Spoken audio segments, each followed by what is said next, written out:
Okay, so guys, here we were. I hope you've done what I asked you just a minute before. Alhamdulillah. हम लोगों ने जो है वो supply last class में कर लिया था। सप्लाई क्या होता है, सप्लाई की डायग्राम, ठीक है, सप्लाई के फैक्टर्स, ठीक है। अच्छा, अब जैसे ही मेरे पास यहाँ पर हमने देखें, अगर लास्ट कुछ क्लासेस में हम देखें तो हम लोगों ने जो है ना डिमांड कंप्लीट कर लिया, ठीक है। डिमांड की डायग्राम, डिमांड का लॉ, ठीक है। हम लोगों ने डिमांड के फैक्टर्स कर लिए थे, ठीक है। जैसे ही डिमांड के फैक्टर्स खत्म हुए, सप्लाई के फैक्टर्स शुरू हो गए, और सप्लाई को मैंने भी आपको रिविजन दे दिया, ठीक है। अब मेरे पास जो चीज है वो इन दोनों से कनेक्टेड है, तभी आपको रिविजन करने को कहा था मैंने, ठीक है। और अब हम उस चीज को देख लेते हैं, ठीक है ना। तो हमारे पास यहाँ पर जो अगला हमारा टर्म होगा डिमांड और सप्लाई के फैक्टर्स के बाद, उस टर्म का नाम है यहाँ पर equilibrium and disequilibrium, ठीक है। ये हमारे पास दो टर्म्स हैं जिसको हमें समझना है, ठीक है, और इनको अंडरस्टैंड करना है। ये हमारे एग्जाम के पॉइंट ऑफ व्यू से काफी इंपॉर्टेंट है। अब as far as the term equilibrium is concerned, ठीक है, तो सबसे पहले इस टर्म को ब्रेक करते हैं। ब्रेक कैसे करेंगे कि हमारे पास यहाँ पर ये जो टर्म है ना, इक्वी, इस तरह इसको ब्रेक किया। इस टर्म इक्वी का क्या मतलब होता है? मतलब होता है इक्वल, यानी एक जैसा। अब इक्वल का एक और नाम मेंशन है, वो है इक्विलिब्रिया, ठीक है। अब सवाल ये, सर ये क्या चीज इक्वल है? तो भाई यहाँ पर जो टर्म इक्विलिब्रियम है ना, उस इक्विलिब्रियम की जो डेफिनेशन होती है वो ये होती है कि equilibrium is the rest position, ठीक है। अब रेस्ट पोजीशन का क्या मतलब होता है? एक ऐसा पॉइंट जहां पर कुछ चीज आपस में रेस्ट कर ले। जैसे कि जब आप लोग बिस्तर पर लेटते हैं रात को, तो आप रेस्ट कर रहे होते हैं अपने बिस्तर पे, ठीक है। बिस्तर आपके इक्वल है, आप बिस्तर के इक्वल है, तभी आप रेस्ट कर पाएंगे, वरना आप रेस्ट नहीं कर पाएंगे। अगर अनइवन बिस्तर होगा, अनइवन बेड होगा, तो आप जो है वो ऑब्वियसली रेस्ट नहीं कर पाएंगे ना, ठीक है। तो उसके लिए रेस्ट पोजीशन का मतलब ये एक पॉइंट ऐसा जहां पर आप आकर रुक जाए, ठीक है। रेस्ट पोजीशन के साथ साथ इसे क्या कहते हैं कि equilibrium is the balance between the forces of demand and supply। यानी ये एक ऐसा पॉइंट है कि जहां पर डिमांड और सप्लाई बैलेंस हो और आकर रेस्ट करे। आप रेस्ट कब करते हैं? आप रेस्ट उस टाइम पे करते हैं जब आप अपने बिस्तर से मिल जाते हैं, ठीक है ना। ये आपको एग्जांपल है समझाने के लिए। डिमांड सप्लाई रेस्ट कहाँ करेंगे? जब ये एक दूसरे से आकर मिल जाए, और जब ये एक दूसरे से आकर मिलेंगे तो क्या हो जाएंगे? बैलेंस। देखो, आप और मैं आपस में जब बात करेंगे तो आप अपनी बात करेंगे, मैं अपनी बात करूंगा, लेकिन एक पॉइंट पे आके हम जब अपनी एक दूसरे की राय एक दूसरे से जब मिल रही होगी, तो that is the rest position known as the balanced agreement, ठीक है ना। तो यहां पर इक्विलिब्रियम क्या कहता है कि it is the rest position और the balance between the forces of demand and supply. अब balance between the forces of demand and supply कैसे, कब, कहां, क्यों बनता है, ठीक है। कोई वेटिंग रूम में नहीं, ठीक है। Balance between the forces of demand and supply कब कहां बनता है? तो बेटा समझे इस बात को कि it is basically the interaction slash the intersection between the forces of demand and supply। ठीक हो गया। अगेन डिमांड सप्लाई की बात आ गई। तो बेटा ये इक्विलिब्रियम उस वक्त ही अकर होगा जब डिमांड सप्लाई दोनों मौजूद हैं। यानी इसका ये मतलब है कि एक मार्केट में कोई चीज डिमांड करने वाला हो, कोई चीज सप्लाई करने वाला, तभी वो मार्केट कहलाएगी। तो मैंने अभी एक नया टर्म यूज किया, टर्म है मेरा मार्केट, इसी से लिंक करते हैं एक और टर्म को जिसका नाम है मार्केट। भाई मार्केट का क्या मतलब होता है? मार्केट का मतलब ये होता है भाई कि एक ऐसी जगह जहां पर दो लोग आपस में, उन दो लोगों का नाम क्या है? नाम है बायर्स एंड सेलर्स। जब आपस में मिलते हैं इन एक्सचेंज और टू ट्रेड अ गुड और सर्विस। ट्रेड करते कैसे हैं? Through buying and selling of goods and services. तो बायर्स ही बाय करेंगे, सेलर्स ही सेल करेंगे। बायर्स को हम अपनी दूसरी जबान जिसका नाम इकोनॉमिक्स की जबान है उसमें कहते हैं कि ये वो लोग होते हैं जिन्हें हम कहते हैं कंज्यूमर्स, वही बाय करते हैं। और कंज्यूमर्स का पर्सपेक्टिव होता है गुड और सर्विस को डिमांड करना। जबकि अगर सेलिंग के पॉइंट ऑफ व्यू से देखा जाए तो बेटा सेल करने वाले का नाम सेलर, जिसका दूसरा नाम हमने पढ़ा था प्रोड्यूसर्स, ठीक है। और उसके साथ साथ प्रोड्यूसर्स का पर्सपेक्टिव दैट इज सप्लाई। तो अगेन हमारी सुई आकर कहां अटक रही है? डिमांड सप्लाई पर। तभी मैंने आपको कहा कि डिमांड सप्लाई बहुत इंपॉर्टेंट है आज के लेक्चर के लिए। अब हम अपने लेक्चर को और आगे लेकर चलते हैं। यानी मार्केट का क्या मतलब है?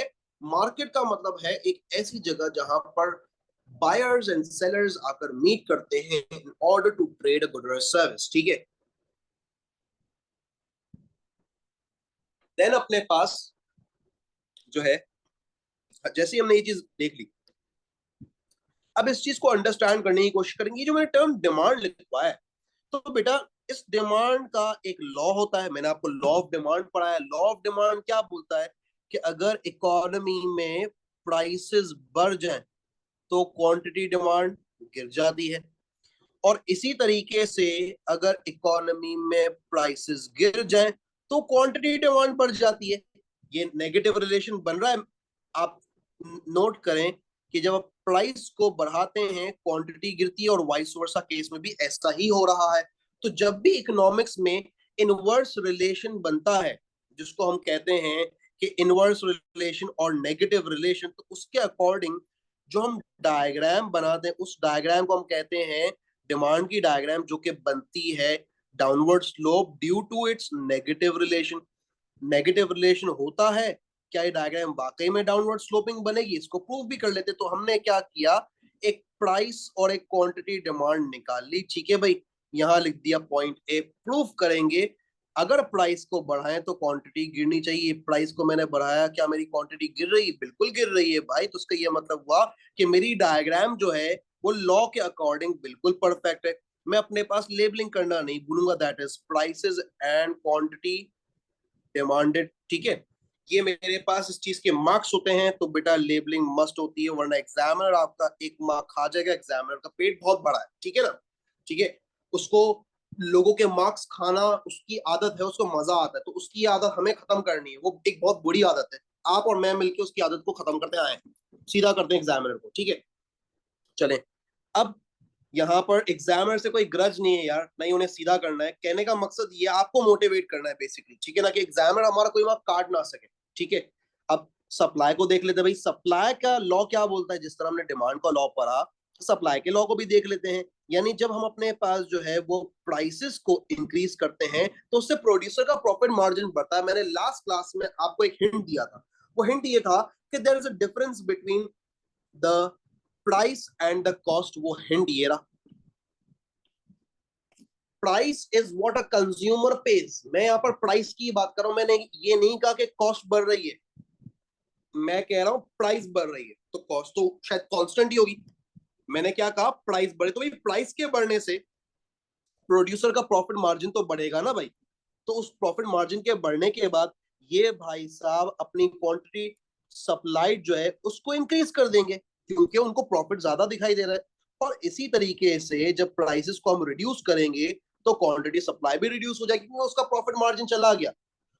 प्राइवेट सेक्टर बिजनेस नोट के लिए काम करता है। जहां नोट है वहीं मेरा होश है, जहां नोट नहीं है मैं वहां ध्यान देना प्रेफर ही नहीं करता। ये मैं एक प्रोड्यूसर के पर्सपेक्टिव से आपसे बात कर रहा हूं। तो यहां पर मैंने देखा कि जब एक एरो इंक्रीज हुआ तो उसी के साथ दूसरा एरो भी इंक्रीज होता है, जिसका मतलब ये है कि पॉजिटिव या डायरेक्ट रिलेशन बन रहा है।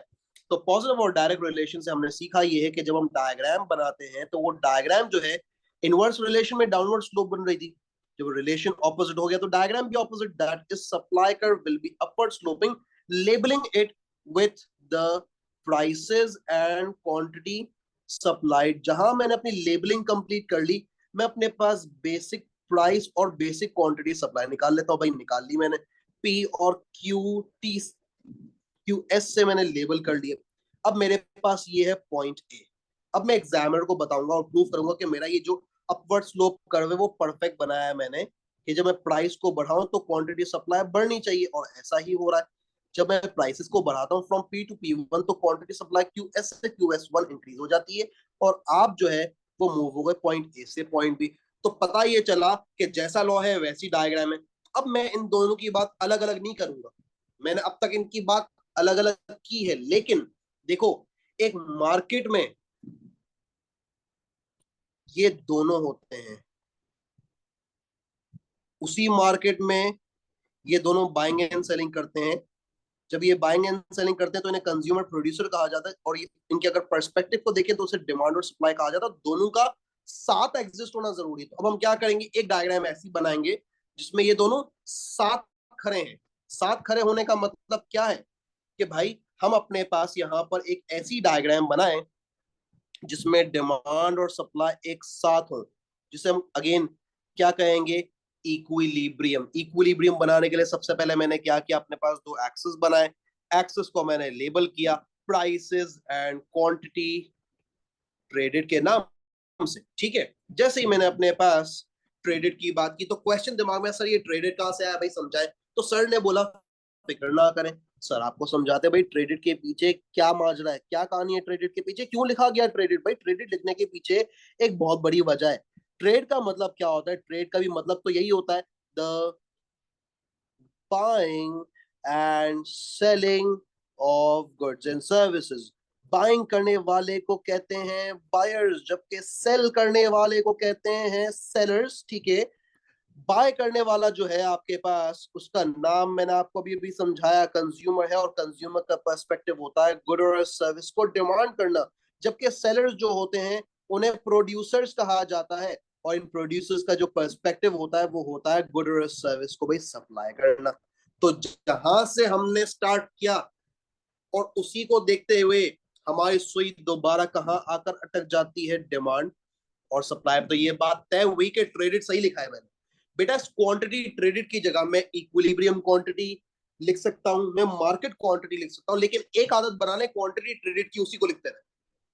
आप एक्सप्लेनेशन में कुछ भी कहें, market quantity, equilibrium quantity, quantity traded, it doesn't matter, but right here quantity traded only, ठीक है। इसकी प्रैक्टिस बना लें। ये जो वाई एक्सिस पे प्राइसेस है, इसको हम इक्विलिब्रियम प्राइसेस बोलते हैं, लिखते सिर्फ प्राइसेस हैं इसको। अब क्या किया हमने, अपने पास एक डाउनवर्ड स्लोपिंग डिमांड बनाया, ये रहा मेरा भाई डाउनवर्ड स्लोपिंग डिमांड, इसको लेबल कर लिया विद डी। उसके बाद हमने एक अपवर्ड स्लोपिंग सप्लाई बनाया, ठीक है, उसको लेबल कर लिया विद एस। अब आप देख सकते हैं यहाँ पर एक ऐसा पॉइंट बन रहा है जिसे मैं कहता हूं इंटरसेक्शन पॉइंट। देखें, अगर इस पॉइंट की बात की जाए तो यहाँ पर सिर्फ डिमांड है, कोई सप्लाई नहीं है, तो ये रेस्ट पोजीशन नहीं होगी, ना ये बैलेंस होगा। इसी तरीके से यहां देख लें तो यहाँ आपके पास सिर्फ और सिर्फ पॉइंट बी है, that is point on the supply, कोई दूसरा पॉइंट नहीं, कोई इंटरेक्शन नहीं, कोई रेस्ट पोजीशन नहीं है। यहाँ देख लें ये पॉइंट सी, सिर्फ डिमांड है, कोई रेस्ट पोजीशन नहीं, नो सप्लाई। यहाँ पर देख लें ये पॉइंट डी है, कोई रेस्ट पोजीशन नहीं, no balance between the forces of demand and supply. तो ये सारे पॉइंट इक्विलिब्रियम कहला नहीं सकते। तो रह क्या गया हमारे पास, वो पॉइंट जहां पर आपके पास डिमांड और सप्लाई एक दूसरे के साथ इंटरसेक्ट कर रहे हैं। जब डिमांड और सप्लाई एक दूसरे के साथ इंटरसेक्ट करते हैं तो वो होता है point E, known as equilibrium. Equilibrium से जब वर्टिकल लाइन नीचे लेकर जाते हैं तो क्वांटिटी ट्रेडेड डिटरमाइन होती है, और हॉरिजॉन्टल लाइन लेकर जाते हैं तो मार्केट प्राइस डिटरमाइन होती है। ठीक हो गया,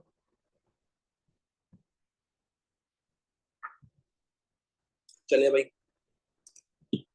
ये तो मेरा सिस्टम हो गया कंप्लीट, जिसे मैं कहता हूं इक्विलिब्रियम। क्या इक्विलिब्रियम में किसी को कोई प्रॉब्लम है?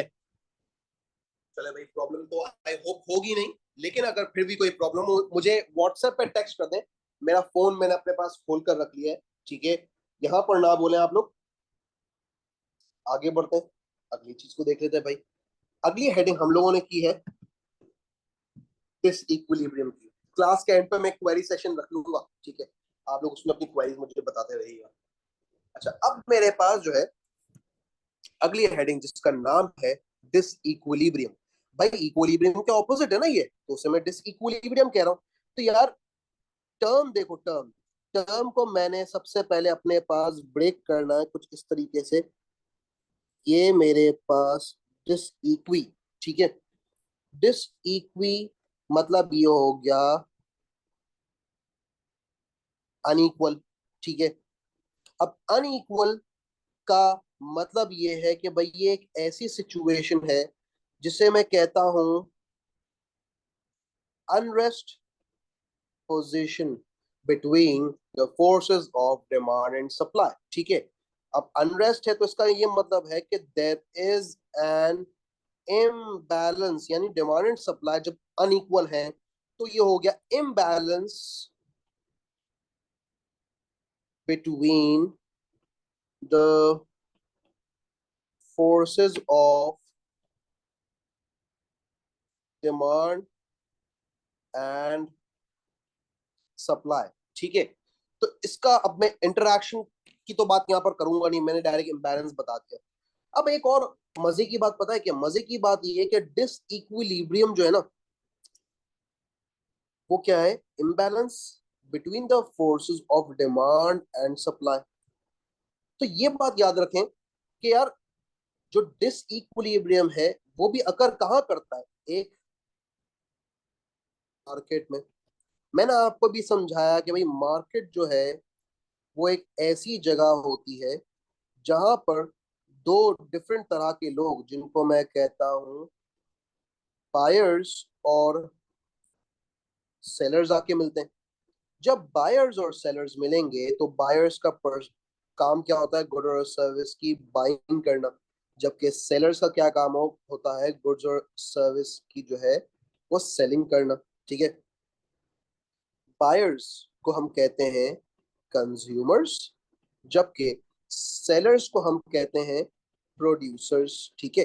अगर कंज्यूमर्स की बात की जाए तो कंज्यूमर्स का पर्सपेक्टिव होता है गुड और सर्विस की डिमांड करना, जबकि प्रोड्यूसर्स जो हैं उनका पर्सपेक्टिव होता है गुड और सर्विस को सप्लाई करना। लेकिन दोस्तों यहाँ पर बात खत्म नहीं हुई, ठीक है, पिक्चर अभी बाकी है मेरे दोस्त। जब ये आपस में एक दूसरे के अनइक्वल होंगे मार्केट के अंदर ही, कैसे?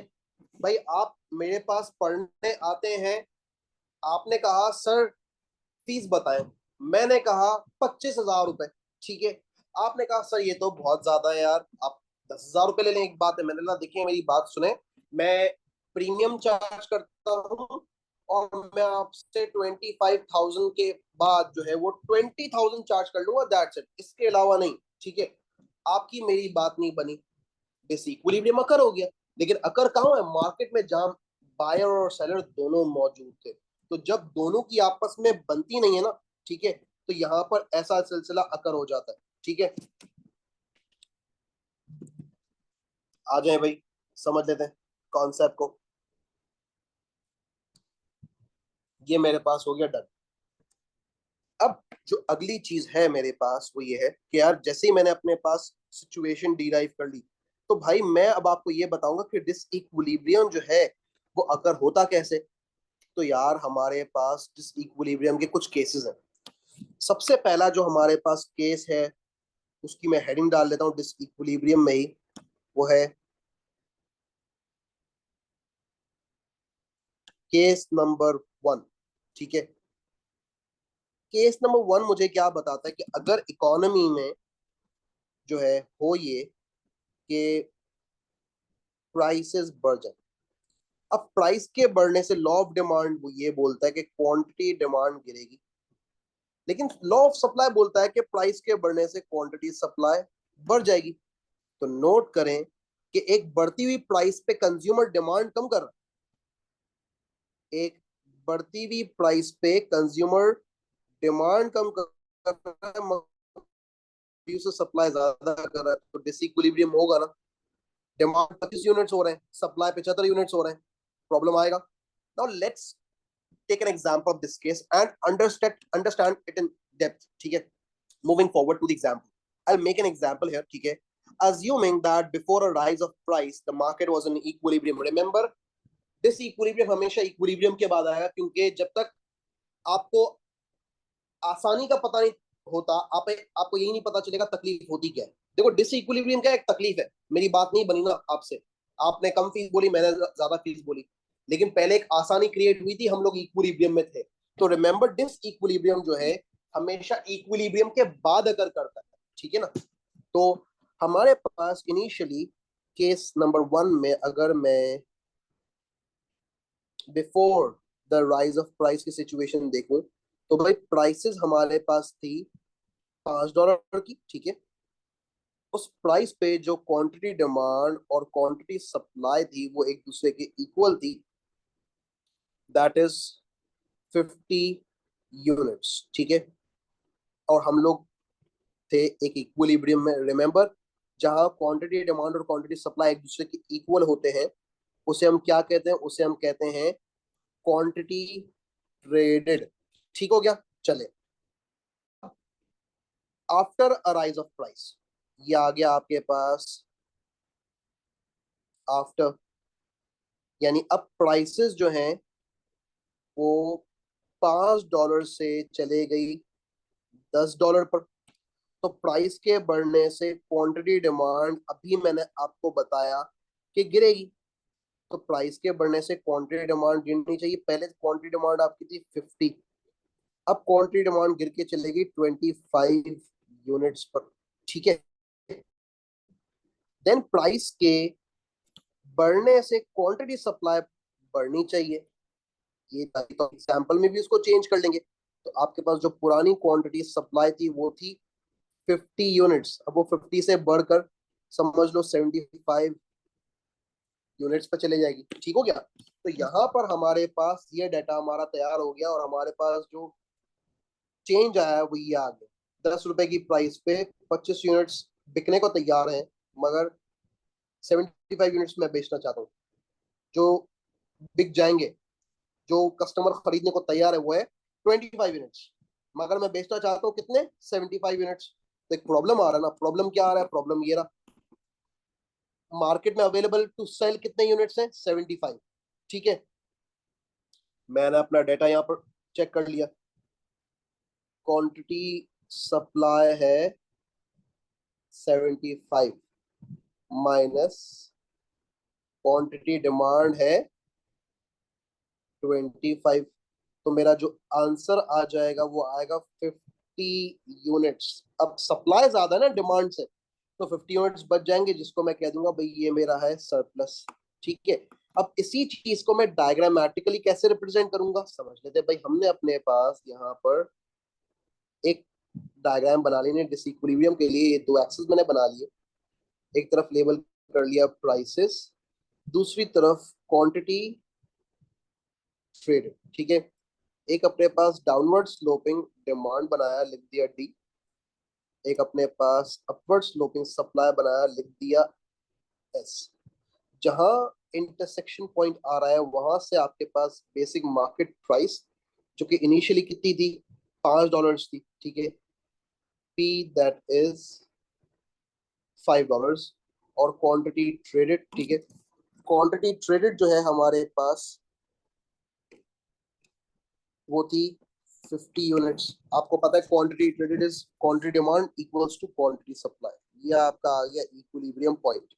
अब क्या करेंगे भाई, चेक करेंगे क्या होता है। प्राइस को बढ़ाया, जब मैंने प्राइस को बढ़ाया तो बेटा मैं सबसे पहले एक पॉइंट पे पहुंचा जो कि डिमांड कर्व पर है, कोई सप्लाई की इंटरेक्शन नहीं, तो ये कहलाएगा डिस इक्विलिब्रियम। अब जब मैं प्राइस को बढ़ाता हूँ फ्रॉम P to P1, यानी मेरी प्राइस 5 से ₹10 हो गई, यही किया है मैंने अपनी एग्जांपल में। तो बेटा याद रखें, जब आप डिमांड से क्वांटिटी निकालते हैं, नोट करें, तो नीचे क्या लिखते हैं, क्वांटिटी डिमांड लिखते हैं। तो यहाँ पर भी डिमांड पे टच हुए ना, सबसे पहले प्राइस हमारी डिमांड पे सबसे पहले टच हुई है, तो इसी को वर्टिकल लाइन नीचे लेकर चले जाएंगे तो हमारे पास क्या डिसाइड हो जाएगी, क्वांटिटी डिमांडेड, जो कि क्वांटिटी ट्रेडेड से निकल के कम हो गई है और पहुंच गई है 25 यूनिट्स। ये मेरे पास कहलाएगा ओरिजिन ओ। ठीक है, अब इसी प्राइस की लाइन को हम जब आगे लेकर जाते हैं तो हम सप्लाई पे टच हो रहे हैं। जब सप्लाई पे टच हुए तो उसको नाम दे दिया पॉइंट बी। अब सप्लाई से जो क्वांटिटी निकलेगी उसे क्या कहते हैं, क्वांटिटी सप्लाई कहते हैं। कोई डिमांड से इंटरेक्शन तो है नहीं, तो मैंने अपने पास यहाँ पर लिख दिया, सबसे पहले अपने पास यहाँ पर वर्टिकल लाइन नीचे लेकर गया और सिर्फ सप्लाई से मेरा प्राइस टच हो रहा है, तो सिर्फ क्वांटिटी सप्लाई लिखूंगा जो कि है 75 यूनिट्स। इंक्रीज का शो कर दिया मैंने भाई कि क्वांटिटी सप्लाई इंक्रीज हो रही है, क्वांटिटी डिमांड कम हो रही है। अब एग्जामिनर क्या देख रहा है, एग्जामिनर देख रहा है कि हम एक इक्विलिब्रियम पॉइंट से दो डिसइक्विलिब्रियम पॉइंट्स पर मूव हो गए हैं, जो कि पॉइंट ए है, ठीक है, और पॉइंट बी है। ठीक है, अब मेरे पास यहां पर समझिएगा, एग्जामिनर कई दफा ये चीज एमसीक्यू में देता है। अब एमसीक्यू में करी वो ये देगा तो क्या पूछेगा, वो पूछेगा मुझसे कि मुझे बताओ कि प्रोडक्शन कितनी है। तो मैं क्या कहूंगा एग्जामिनर से कि भाई प्रोडक्शन कितनी है। देखें, प्रोड्यूस जो जितने यूनिट सप्लाई के लिए अवेलेबल है उतने यूनिट्स प्रोड्यूस हो रहे हैं, जिसका मतलब है आपके पास ओरिजिन से लेकर क्यू एस तक हम प्रोड्यूस कर रहे हैं, तो ओ टिल क्यू एस हो गया। लिखेंगे इसको O till Q S, that is 75 units. I hope आप अग्री करेंगे क्योंकि इतनी प्रोडक्शन हो रही, क्योंकि तभी इतना सप्लाई किया जा रहा है। देन वो आपसे पूछेगा कि मुझे बताओ कंजम्पशन कितनी है। तो भाई कंजम्पशन, जितनी डिमांड क्वांटिटी डिमांड होगी उतनी कंजम्पशन होगी, क्योंकि हम बेटा इसकी बात नहीं करेंगे, ये खत्म हो चुका, ये खत्म हो चुका। अब हम ऑपरेट कर रहे हैं यहां पर, ठीक है ना। तो अब कंजम्पशन, कंजम्पशन मेरे पास कितनी है, ओरिजिन से लेकर क्यूडी तक, ठीक है ना भाई। इतनी कंजम्पशन, जितना कंज्यूमर डिमांड कर रहा है, जितना डिमांड करेगा उतना कंज्यूम कर लेगा। That is O till Q D, I write it 25 units. ठीक हो गया। अब पॉइंट टू नोट, भाई आपके पास यहां से लेकर यहां तक हो रही है कंजम्पशन, ठीक है। बल्कि मैं शेड करके आपको समझाऊंगा तो ज्यादा अच्छे से समझ आएगा। नोट करें, देखें, आपके पास जो कंजम्पशन है वो ओरिजिन से क्यूडी तक की है, ठीक हो गया। आपके पास जो प्रोडक्शन है वो ओरिजिन से क्यूएस तक की है। तो आपके पास प्रोडक्शन जब कंजम्पशन से ज्यादा होगी तो माल बच जाएगा, और जो माल बचेगा वो क्यू डी से लेकर क्यू एस तक का माल बचेगा, जिसको मैं इस तरीके से भी लिख सकता हूँ, क्यू डी से लेकर क्यू एस, जो कि मैंने पर्पल से शेड किया है। ये शेड जब मैं हटा देता हूँ ताकि चीज अंडरस्टैंडेबल हो। तो अब एग्जामिनर मुझसे अगली चीज पूछ सकता है कि यार आप मुझे बताओ सरप्लस कितना हो गया।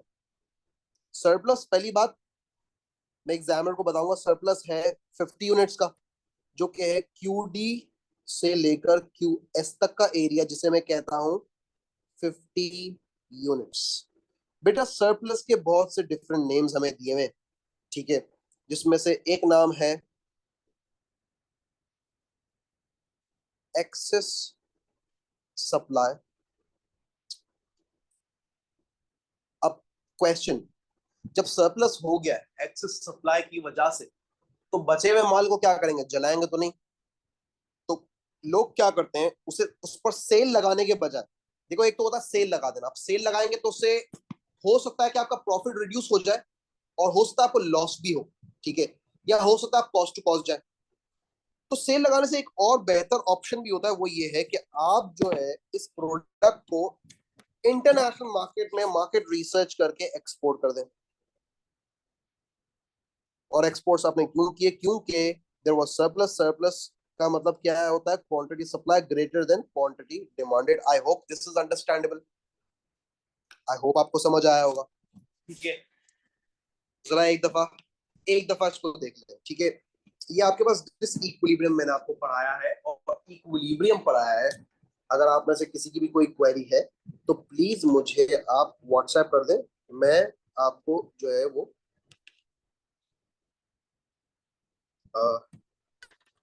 एंटरटेन कर दूंगा, कोई इशू नहीं है।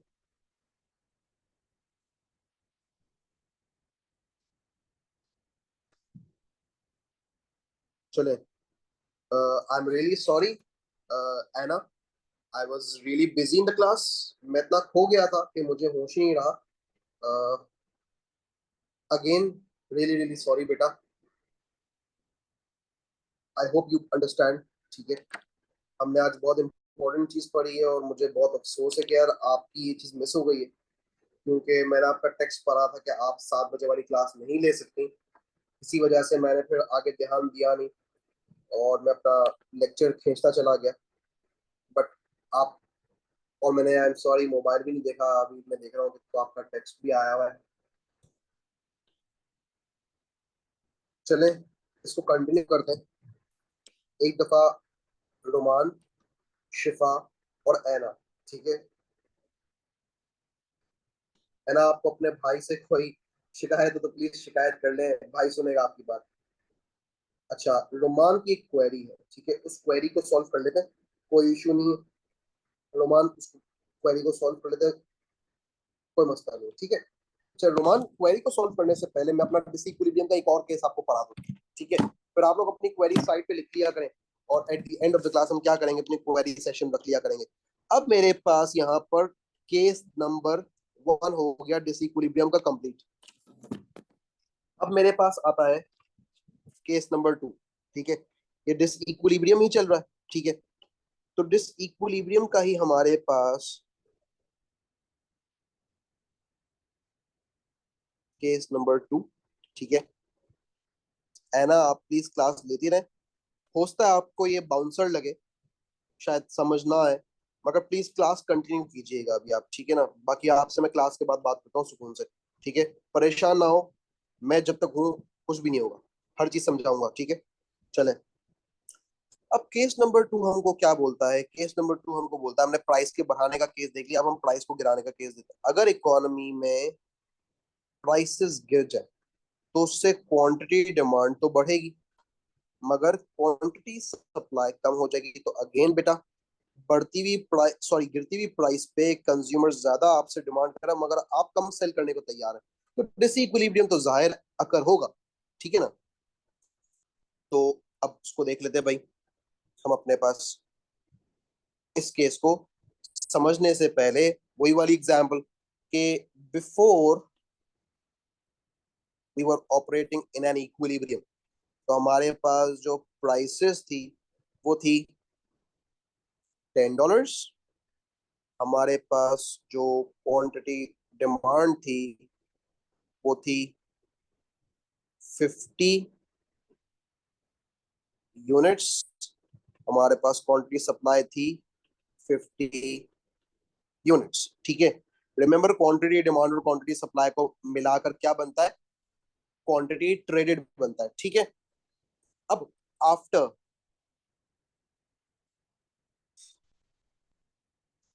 अ फॉल ऑफ प्राइस, यानी प्राइसेस जो है वो मेरी $10 से चले गई $5, तो उसके अकॉर्डिंग क्वांटिटी डिमांड क्या होगी भाई, क्वांटिटी डिमांड बढ़ेगी, ठीक है। प्रूव करते हैं, क्वांटिटी डिमांड को देखते हैं भाई। क्वांटिटी डिमांड जो थी वो थी 50, अब वो 50 से चेंज होके चली जाएगी 75 यूनिट्स, जबकि क्वांटिटी सप्लाई जो कि 50 यूनिट्स ही थी मगर प्राइस के गिरने से वो गिर जाती है, तो उसको भी देख लेते हैं कि उसका क्या इफेक्ट होता है। वो 50 से चले जाएगी 25 यूनिट्स, ठीक है। तो अब हमारे पास जो डेटा है वो ये है कि ₹5 की प्राइस पे कस्टमर 75 यूनिट्स आपसे डिमांड कर रहे हैं मगर आप इसे सिर्फ और सिर्फ 25 यूनिट्स बेच रहे हैं, ठीक है ना। तो प्रॉब्लम तो है, प्रॉब्लम क्या है, पहले प्रॉब्लम क्या आया था, यहाँ पर देखें क्वांटिटी सप्लाई 75 थी, क्वांटिटी डिमांड 25 थी। अब प्रॉब्लम क्या है, उल्टा है। प्रॉब्लम ये है कि क्वांटिटी डिमांड आपके पास है 75 यूनिट्स, बल्कि इसको यूनिट्स लिखने की जरूरत नहीं, माइनस क्वांटिटी सप्लाई जो कि आपके पास है 25 यूनिट्स। तो 75 में से जब 25 यूनिट्स निकाल देंगे तो आपके पास 50 यूनिट्स रह जाएंगे। लेकिन यहां पर देखें वहां सरप्लस था क्योंकि 75 यूनिट्स सप्लाई किए जा रहे थे मगर डिमांड 25 किए जा रहे थे। ऊपर देखें जरा, ये रहा, सप्लाई 75 की जा रहे, डिमांड 25 की जा रहे, तो 25 यूनिट्स बच जाएंगे। यहाँ पर ऑपोजिट केस है, डिमांड 75 की जा रही है लेकिन अब मिल रहे सिर्फ 25 है, तो 50 यूनिट्स कम पड़ गए, जिसको मैं कहूंगा आम जबान में शॉर्टेज। ठीक है, अब इसी चीज को, इस डेटा को हम क्या करेंगे, एक डायग्राम में समझने की कोशिश करेंगे। तो मैं इसकी डायग्राम जो है वो नीचे बना देता हूँ। मैं अपने पास क्या करूंगा, यहाँ पर दो एक्सिस बनाऊंगा। बेटा मेरे पास ऊपर जगह नहीं है इसलिए डायग्राम नीचे बना रहा हूँ। ठीक है, ये आपके पास आ जाएगी प्राइसेस, ये आपके पास आ जाएगा क्वांटिटी ट्रेडेड। अगेन बात हुई है बेटा, इस इक्विलिब्रियम हमेशा इक्विलिब्रियम के बाद अकर करता है। ठीक है, ये आ गया सप्लाई, आपके पास प्राइस एंड क्वांटिटी रिस्पेक्टिवली, जो कि है 50 क्वांटिटी एट प्राइस ऑफ 10। ठीक है, ये आपके पास आपका आ गया इक्विलिब्रियम सिचुएशन। अब आप प्राइस को गिराएंगे। जब हम प्राइस को गिराएं, हम सबसे पहले टच कहाँ हो रहा है, सप्लाई पे। मैंने प्राइस को पी से P1 गिराया, प्राइस को मैंने क्या कर दिया, डेटा मेरे सामने, उसको थोड़ा मैं जूम आउट कर दूं, प्राइस मेरी हो गई है $5। ठीक है, तो मैं सबसे पहले टच जहां हो रहा हूँ वो है सप्लाई का मेरा डायग्राम, जिसको मैं पॉइंट ए मेंशन कर दूंगा। और जब वर्टिकल लाइन लेकर चला जाऊंगा तो मेरे पास वही, मुझे बताने की जरूरत नहीं क्या डिटरमाइन होता है सप्लाई से। जब वर्टिकल लाइन लेकर जाते हैं तो क्वांटिटी सप्लाई आता है, राइट। यहाँ पर भी क्वांटिटी सप्लाई ही आ रहा है।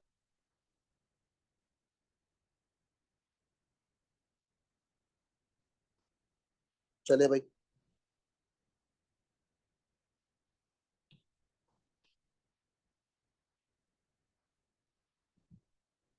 ये आपके पास आ गया क्वांटिटी सप्लाई। चलो तो लिख देंगे क्वांटिटी सप्लाई, जो कि क्वांटिटी ट्रेडेड से कम हुआ है और चला गया 50 से 25 यूनिट्स। देखें पहले सप्लाई 50 यूनिट्स था ना, अब वो चला गया है 25 यूनिट्स पे। देन इसी प्राइस की लाइन को जब हम आगे लेकर जाते हैं तो हम अपने डिमांड पे टच होते हैं, जिसको मैं नाम दे दूंगा पॉइंट बी। ठीक है, और उससे जो लाइन वर्टिकल नीचे लेके जाऊंगा तो उससे क्वांटिटी डिमांड डिटरमाइन होगी, क्योंकि डिमांड पे टच हो रहा हूं मैं। ये देखिए जब डिमांड पे टच होते हैं और जो लाइन नीचे लेकर जाते हैं उसे क्या लिखते हैं, क्वांटिटी डिमांड। तो मैं यहाँ पर भी क्वांटिटी डिमांडेड ही लिखूंगा, तो मैं अपने पास क्वांटिटी डिमांडेड लिख देता हूँ और इसको शो कर देता हूँ। वो क्वांटिटी ट्रेडेड से आगे चले जाती है, दैट इज 75 यूनिट्स। तो भाई अब डेटा तैयार करते हैं, ये आपके पास आ गया ओरिजिन। ठीक है, चले भाई।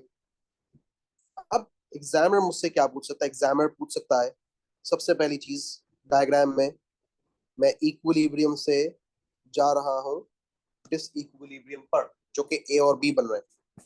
अब हुआ क्या, कॉन्सेप्ट समझते हैं। वो मुझसे पूछ सकता है कि आप मुझे बताओ कि आपका जो प्रोडक्शन है वो कितना है। तो मैं बोलूंगा भाई प्रोड्यूस तो हो रहे हैं सिर्फ 25 यूनिट्स। ये रहा, ओरिजिन से लेकर क्यू एस तक की मेरी प्रोडक्शन है, दैट इज 25 यूनिट्स। ठीक है, मैं लिख दिया यहाँ पर कि ओ से लेकर क्यू एस मेरी प्रोडक्शन है, जो कि है 25 यूनिट्स। वो मुझसे पूछेगा भाई कंजम्पशन कितनी है, तो भाई देखो अब आ रही है असल गेम, समझना।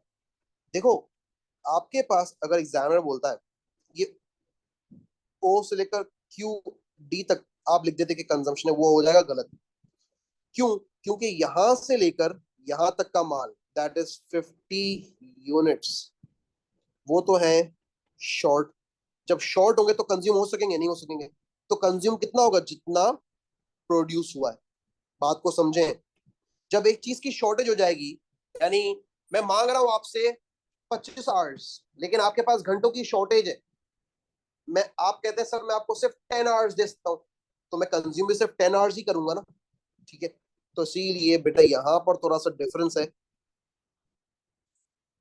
कि जितनी प्रोडक्शन है उतनी ही कंजम्पशन है, जिसको मैं लिखूंगा ओरिजिन से लेकर क्यू एस तक की कंजम्पशन है, जो कि है 25 यूनिट्स। अब एक और चीज यहां पर ऐड होती है जो कि पिछले डायग्राम में ऐड नहीं की, वो है पोटेंशियल कंजम्पशन।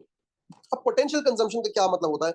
वो कंजम्पशन जो हो सकती थी अगर required amount of output produce होता, तो मैं 75 यूनिट्स कंज्यूम कर लेता, क्योंकि डिमांड तो 75 यूनिट्स हो रहे हैं, तो अगर प्रोड्यूस भी 75 यूनिट्स होते तो कंज्यूम कर लिए जाते।